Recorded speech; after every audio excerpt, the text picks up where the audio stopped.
Happy Thursday, everybody, and welcome back to Designing Growth. Today on the podcast, I am very excited to be joined by Marquis Murray. With more than 15 years of experience in the industry, Marquis gained experience in growing and leading successful teams. And his company, Ditto, was acquired after just 2 years in business. Marquis is passionate about eliminating burnout in the workplace, and he knows firsthand how the stress and burnout can affect leaders and their teams.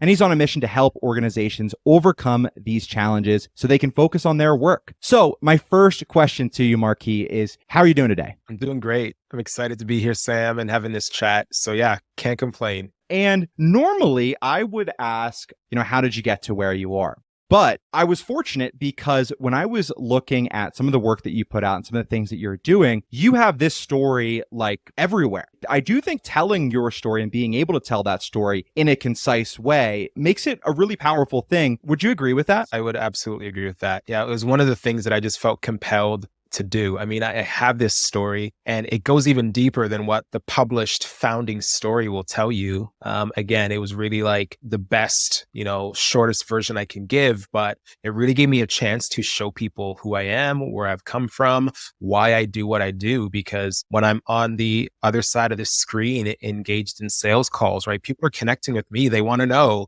how did the business get started? How did you get to where you're at? And we're really connecting with people more than we're connecting with brands and services. So yeah, it was absolutely super important for me to share that. And I don't shy away from where I came from and how I got here. The power of storytelling when it comes to yourself, your company, your product is really important. It's something that I've seen firsthand was really effective. And it's interesting for me to talk to you because we do have a couple of things in common. I'll start with the first one. I also exited a business that was back in 2020. The reason why I bring this up is it was a really powerful approach that we had of being able to tell a story to potential customers about like why that business existed. We did marketing for mental health professionals and we had a very concise story of like how we got there. Our CEO and founder, who's now my co-founder at Motion, built a website for his mother-in-law's mental health practice in Jacksonville, Florida, saw that all of these therapists had outdated old websites that needed to be mobile responsive, needed proper SEO.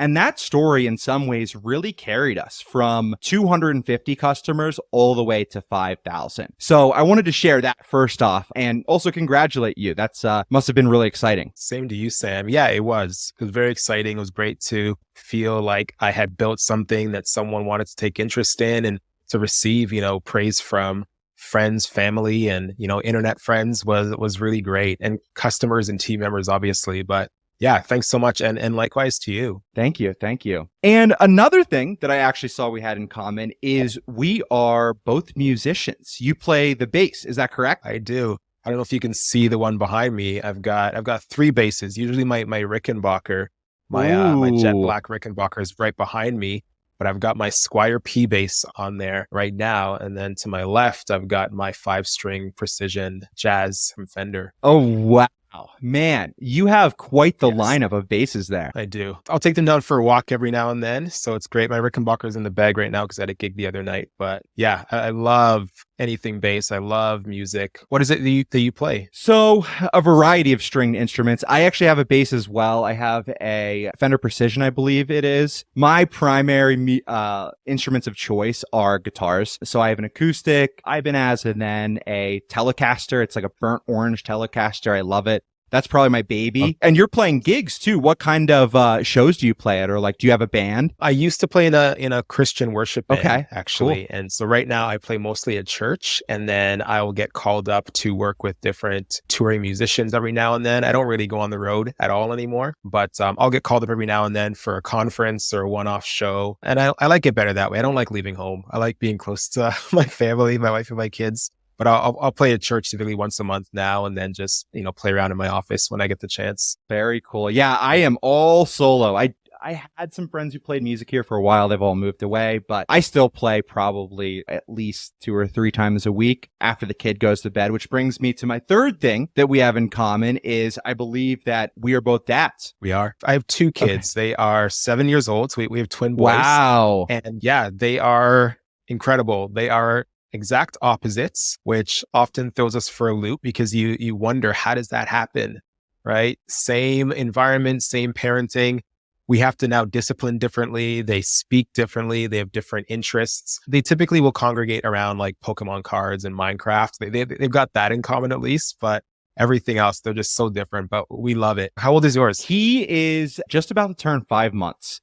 So Okay. still new at this Wow. dad thing. Yeah. Brand new. Yep. Okay. It's been an adventure. And I can tell you, getting through those first couple months, I cannot imagine what it must have been like to have twins and do that at the same time. I say this often, and I'm so serious when I say it. Like, I cannot remember, Sam. I can't. Part of my story that I don't often tell is that I left my corporate job when my kids were born, but the plan was to go back. I ended up taking 7 months off to be home with them and my wife. And so we were there. I eventually went back to work and started freelancing, but I don't remember. I remember like being in their nursery sometimes all day. We would sit on this day bed and we would just go back and forth between the day bed and their cribs. And I remember like bath time because they get cranky around that time. I remember putting them to sleep, but how we spent our days and what was going on at the time, I cannot remember any of it. It's actually kind of sad when I really think about it, because I wish that I had those memories still. Thankfully, there are photographs, but it must have been really tough. My brain must have just blocked it all out. They do say that it's like a mechanism to get people to have more kids, is you forget some of the like super hard stuff. And you only remember basically when they start smiling at you onwards. Right. It's a trap. It's a trap. I was saying the exact same thing to my wife because our baby boy, he started to be really, really cute. Like, cracking up, giggling and smiling. And I'm like, oh, wow, this is why people immediately want to have another one. This is just so adorable. And then they get to the age where they're 7 and they don't want hugs and kisses anymore.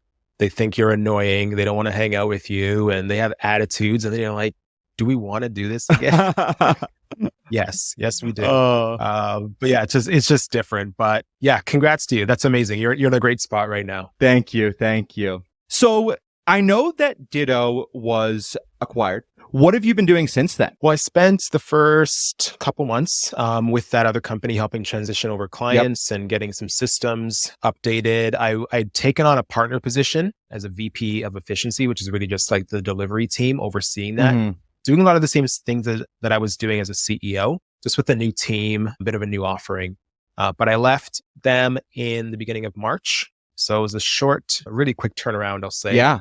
And I've been working on building out something new. I'm working on, along with services I'm providing as a business process consultant, I have decided to double down on video content this year. I'm building out new community around operations and systems in Asana.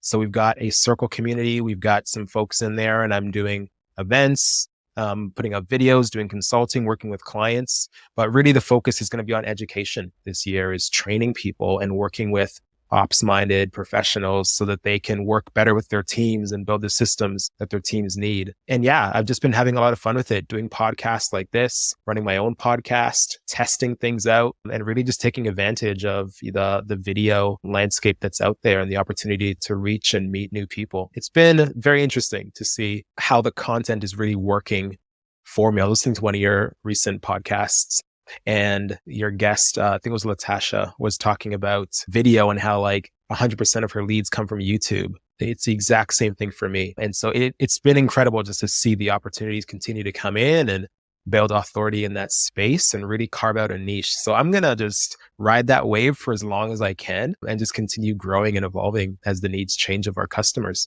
How fun. And I have been having a good time with it as well.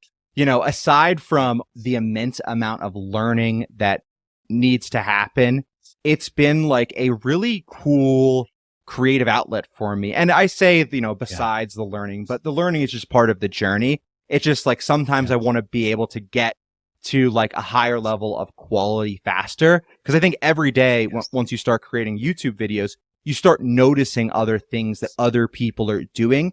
Tactics they're using, whether it's the filming, whether it's the editing, whether it's the audio. And it's like, I want to be at that level of quality, but it takes time. Like nobody becomes, Mr. Beast, for example, overnight. Right. I was just Right. watching a video about thumbnails before this, and it's like, man, I've like up leveled my thumbnails a lot, but they're still not as good as they could be. And Right. listening to some of the things that he was saying, it was like, holy, I got a lot of work to do. I got a lot of reps to get in, but Right. you know, every day is just a little bit more of an adventure and you learn something new every day. What's your experience been like so Exactly. far? Yeah, I set out a goal at the beginning of this year to really grow the YouTube channel, and I picked up Daryl Eves, sorry, his book, The YouTube Formula. And there was a lot of just great stuff in there. It spent a lot of time talking about analytics and A/B testing and thumbnails. Yes, so much on thumbnails, but my experience has been that it's tough, right? And anytime you hear someone say, you know, what's the number one way you grow on social? It's about being consistent. You hear everyone say it, right? And I didn't really understand what that meant for a really long time. It's like, why am I just going to keep putting out content and putting out content without any rhyme or reason? And I discovered that the reason why you need to be consistent is not so that you're showing up every day or every single week. It's so that you can put out your content, review your analytics, really look at the numbers. Like when you pull up YouTube and look at the analytics of when people start to drop off, I was noticing that I had like a 3-minute intro where I was talking the whole time.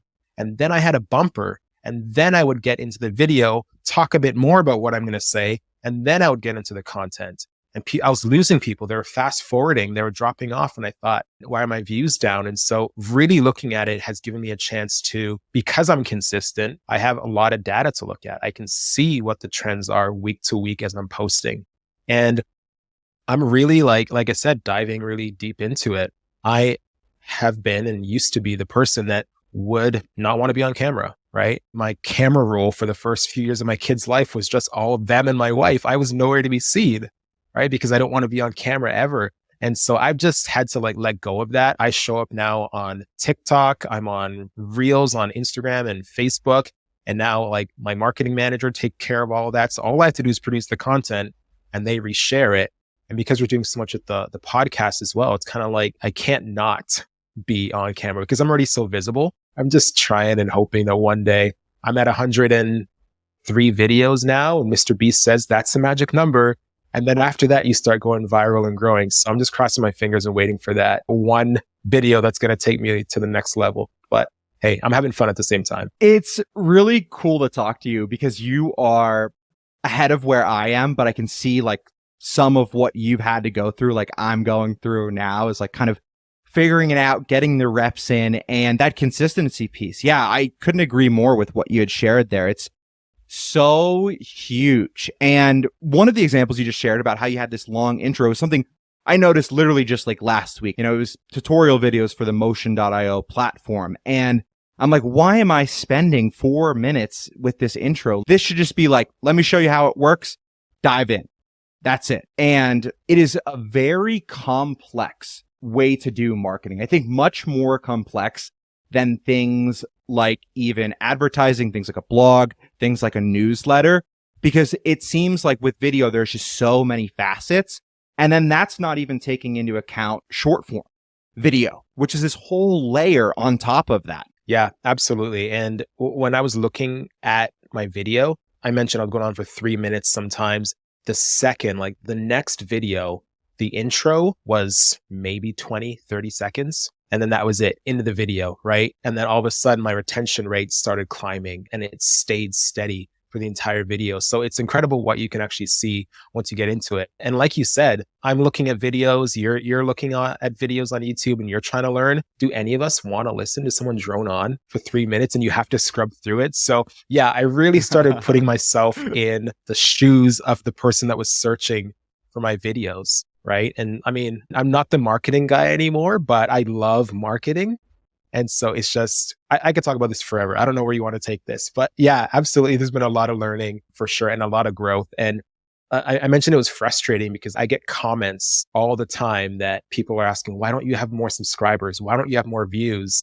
I'm on sales calls and people watch my videos and they're like, oh, I love your channel.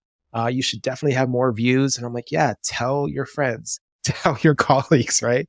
I have no idea why it's not hitting, but again, I'm just having fun with it. Yeah, we get a little bit better every day. We keep that repetition. You practice. You gotta keep practicing. The analytics piece, thankfully, that's something that I am very comfortable in.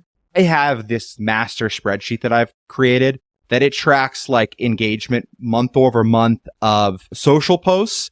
How many engagements? How many new followers? What's the percentage change from the following month? And that's been something, that's been really, really helpful for me thus far.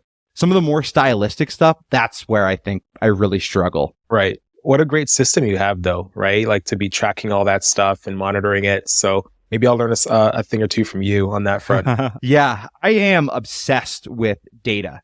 And I don't know, because I was never like a math or statistics person in school, but for whatever reason, once data started to have a business application, I am like lasered in. So have you noticed anything, like connecting it back to like what you do, I guess, full time, right? Like, have you noticed any correlation to video posting, viewership on YouTube or the podcast when it's compared to new users signing up to the Motion platform? Yeah, that's a great question. And things have started to pick up steam very recently for us. We'd launched some like paid advertising, and that was bringing in a lot more people. The one thing that I noticed is as soon as we started turning on these paid ads, we're doing ads on Facebook and Instagram. We had tried them out a couple times before. We had tested ads in March, then again February and January. During that time, basically in those first 3 months of the year, I produced substantially more video content, more video podcast episodes, a couple tutorial videos. What I noticed this last time is that when we turned these ads on, they were incredibly more effective. And I think part of the reason for that is there's more supporting content to go along with those ads. So somebody maybe sees an ad, they don't click, but then they head to our YouTube channel and they can find out more about the Motion platform. So that's one thing that I've really noticed that does drive the needle. And then, like you said, we are getting people signing up for the platform as well, directly from links in our YouTube description. So yeah. Very cool. Who's the platform for more than anything? I know when we started talking, I've seen those ads. I've seen them all over YouTube. I have yet to like start a free trial or anything because I'm using Asana, as you know. Right. A lot of my content is around Asana, helping customers get started with Asana. And so we're working with teams of 20 to 50 people inside of larger organizations, let's say. Is this for the solopreneur who is, needing a way to better organize their own to-dos? Is this for teams as well? Just curious to know a bit more about the back end. So basically, the primary use case is to address some of the problems that we had when we were running our agency. And this is something I've seen you talk about a couple of times, where there's all of these manual follow-ups. There's all of these manual needing to update statuses, needing to upload something to a project management tool when it comes to working with a client. If you're using Asana, if you're using Monday, if you're using Trello, if you're using Notion, those platforms, from my experience and what we've heard from other people, is with these platforms, it is really hard to create a functional client layer. So that's what Motion.io is. It is a client portal plus workflow automation for all of the forms,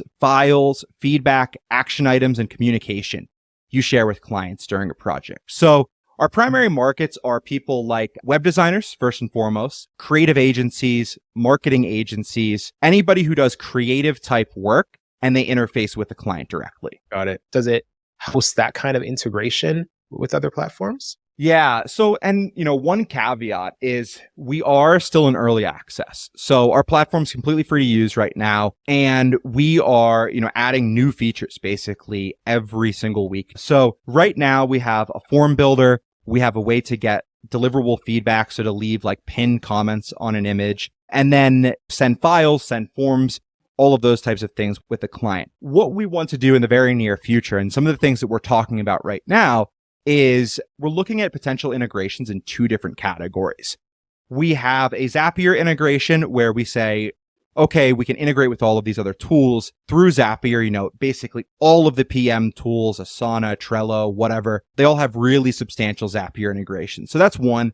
And then the next is like, if our customers are using one specific PM tool, let's say it's Asana, we would then prioritize doing a direct integration into that tool. so you didn't have to fiddle around with Zapier. That's perfect. Yeah, it's definitely on my list to try. So I did want to talk too a little bit about what you're doing. And I know that your platform and your home is Asana. What types of businesses are you working with now that are using Asana? Like, where do you think Asana slots in best? Yeah, it's a good question. I think that anyone can use Asana. And I say that because I mentioned that I left my corporate job, when my kids were born. I had some odd jobs here and there just to kind of, make ends meet. And I was using Asana even before that to organize my life before I had a business to speak of, right? They have shifted their focus where we're working now with more mid-size and enterprise companies and rolling out more features to suit those businesses' needs. So a lot of the companies that I will work with, we're really industry agnostic. Our niche is really teams that are using Asana and need process improvement done or need to understand how to use a tool better.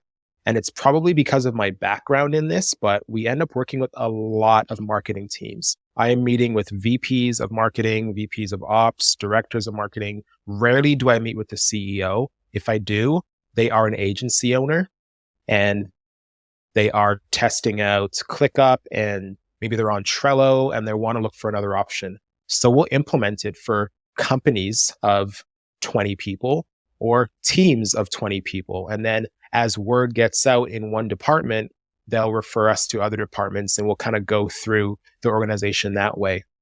And what's interesting about the tool is like, as soon as I get on the call with them, within the first few minutes of hearing what their problem is, I know exactly what the solution is. And that's what's really great about it because I hear it. And that's why I can say we're industry agnostic, because a lot of people will come on and say, oh, our industry is very unique or our problem is very unique. And I think, no, it's not, right? You need visibility into the work that your team is doing. You need to be able to report on that work. You need a better way to track the status of work. You need a better way to solve your requests and intakes because requests are coming at you from emails and Slack messages and WhatsApp business messages. You need a better way to align your team on simply how you work. So if that's documenting your standard operating procedures, or in a lot of cases, I've worked with companies that are going through a merger, right? And they have two teams that are used to doing things completely different. And now we need to set some standards and some baselines around how we work together. So that's what's really nice about it is the problems are the same. The approaches and the solutions are very different though. And it's great to see that we can like take a company from where they're at, confused, stressed out, burnt out. They have no idea where work is. They can't report on anything and bring them to a place where there's clarity and visibility into their work as well. So I love having those conversations and I'll be in these sales calls sometimes and I have a little grin on my face because they're talking and I'm like, yeah, can we just fast track this call? I know exactly what you're going to say. I've actually taken those words on my website.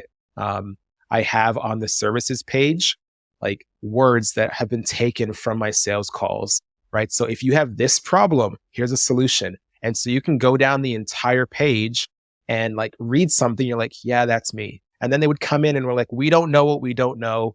Tell us how you can help. So now I'm like, here you go. Here's the solution.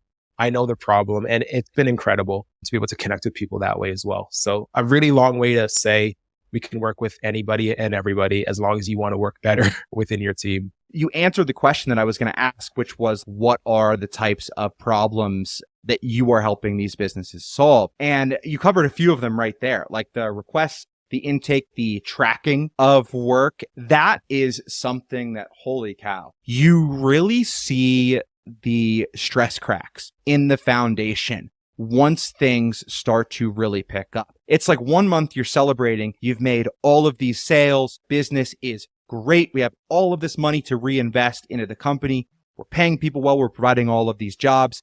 And then those clients start their onboarding and you quickly realize that, oh, whoa, we have a lot of work that is going on and things are getting lost. And this is not the fault of any one team member. This is our fault. This is our fault for not setting them up with ways to better track these things, with ways to better organize the client communication, to automate the certain parts of the process so they're not spending all day digging through their email for something. So that was something that I noticed firsthand. Yeah. And it's the same no matter if you are a small business or an enterprise business. Think of the biggest companies in the world, right? Think of the tech giants that you're seeing. Think of it, it doesn't matter who it is, right? I'll be across the screen with one of their VPs, someone high up, and I'm hearing the same problems that the person with 3 people in the organization is having, right?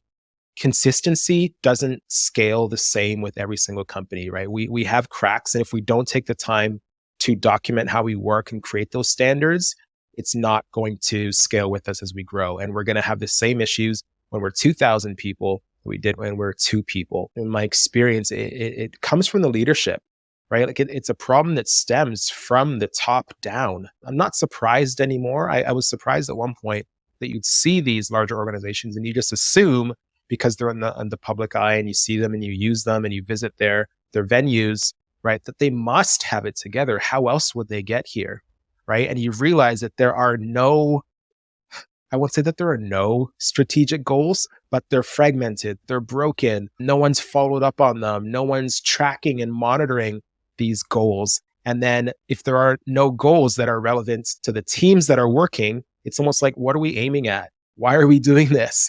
Like, how does it matter? How does it connect to the larger vision of the organization? And aside from just the day-to-day, how do we use a tool and how do we gain visibility? A lot of it is we have these goals that we've just been either assigned or we've been told by leadership to just figure out. But how do you do that when there's no alignment? And that's why I love this work. I love coming in and, seeing these problems and figuring out a solution for them, because then to see the light come on at the end of it, when for the first time, a team lead can see that their goals and how they stem down, and they can see the projects internally that need to be worked on, and they can see who on their team has capacity to take on new work, and they have a new client in the onboarding phase, and they can say, great, you're going to be assigned. We deploy the template, everything's assigned for you, right? Like it changes everything, but you got to know where you're going. It's been really eye-opening to see that, and really encouraging for me to know that I'm in the right place, right? Doing the right work and connecting with the right people. I mean, even looking at your website, you've worked with some really big names on here, I see. And, I think it speaks to your expertise and your experience also dealing with some of those things yourself, because I know that that's what had started Ditto in the first place. Is you had a marketing agency, you saw that you were working late, you were spending all of this time doing all of these tasks that could be automated, or they couldn't be automated, they could at least be tracked in a better, more streamlined way. That's right. And yeah, as founders, you'll often hear it. We are our own ideal client.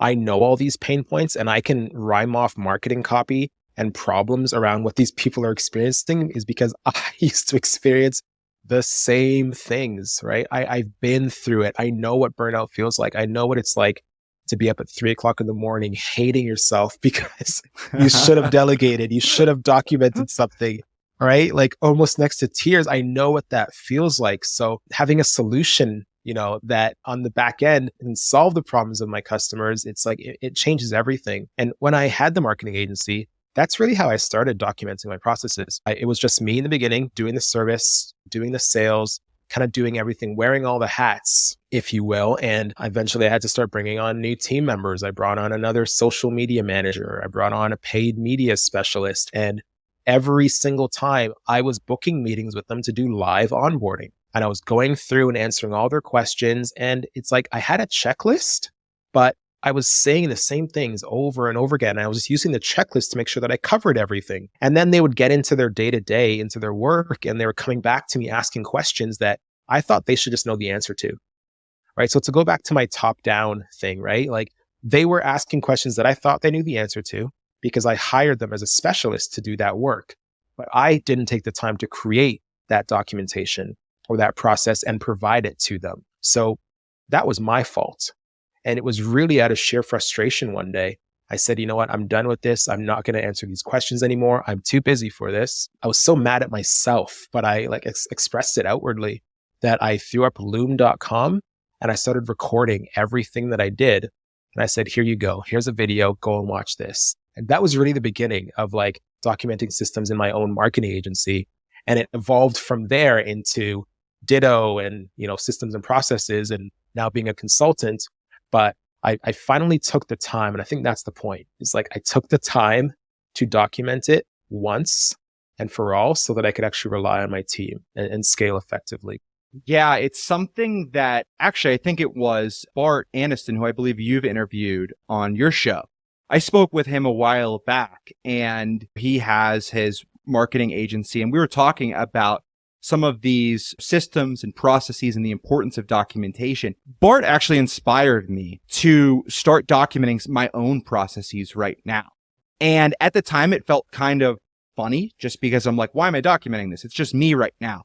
And now I look back, I'm like, oh my God, I'm so thankful that I started doing some of this stuff when I did. So Bart, if you're listening to this, thank you. Because now I have Notion docs for how we publish podcasts, Notion docs for how our paid ads are set up and how to create the UTM parameters for each ad. And all of these things that I'm going to be really thankful, I feel like, that I have as soon as we onboard our first employees. So yeah, it's interesting that you say that. Yeah, Bart's a great guy. We worked together years ago. I'm going to be on his podcast again in a few weeks, actually.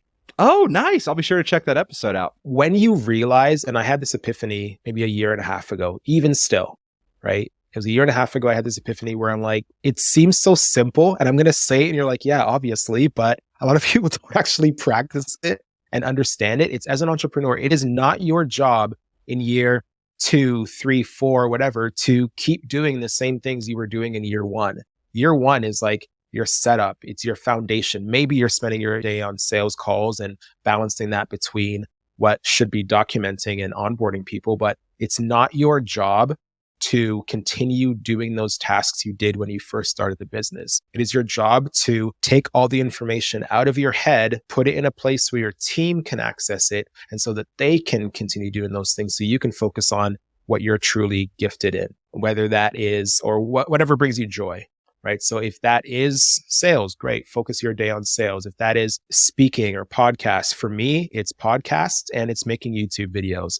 If I could spend my whole day just doing those two things, I would absolutely spend my time that way. But again, it's such a simple concept. But if you really think about it, it's like my job is to document this so I don't have to do it anymore. That's it. That's what we should be focusing on, but it's missed so often. And which is why obviously I'm so passionate about this because I know what the other side looks like. Yeah. And because I do agree with that time frame that you laid out. Like in that first year, to say this a little bit in a different way, I think it's okay to do things that don't scale. It's okay to do those sales calls, even though you're not eventually going to be the salesperson. Go talk with customers. Spend extra time with talking to your customers. Offer white glove onboarding. Offer extra support. Offer this higher level when you are getting off the ground. And use those learnings from those activities that don't scale to provide documentation to create processes that do. And I think if you can do that is the critical piece that's really, really going to help you after that first year and then onwards throughout your business. Marquis, this has been absolutely awesome chatting with you. And I feel like I could sit here with you, honestly, all day. I'll have to have you back on to chat some more about the things that you're doing with your business and the new things that you're seeing. You're very welcome. And thanks for the opportunity. Yeah, I had a great time. Lots of synergies, as you said. And so, yeah, I'd love to come back whenever it makes sense for you.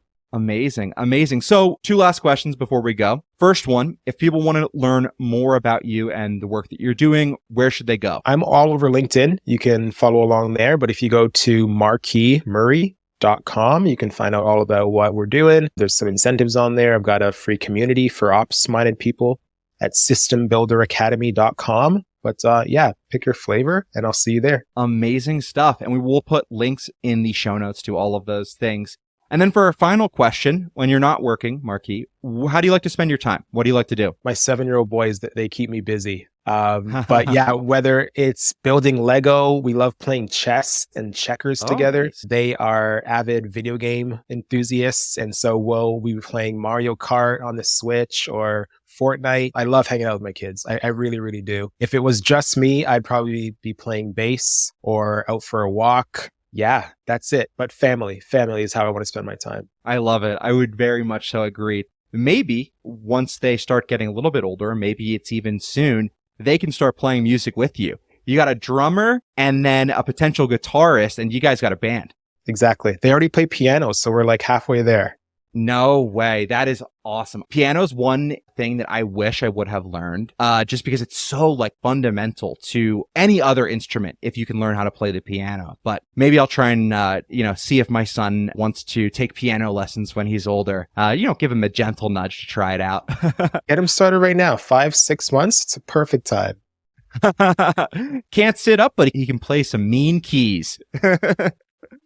Well, cool. Thank you so much, Marquis. It was awesome chatting with you. If you like the content covered in this episode, go ahead and give us a 5-star review on Apple or Spotify. Just search for the Designing Growth Podcast. Click that 5-star review button. Don't even have to leave a comment. Just click that button. Thanks again, everybody. Hope you enjoyed this episode. Until next time, my name is Sam Chlebowski, host of the Designing Growth Podcast. Have fun, good luck, and go crush it. Bye-bye.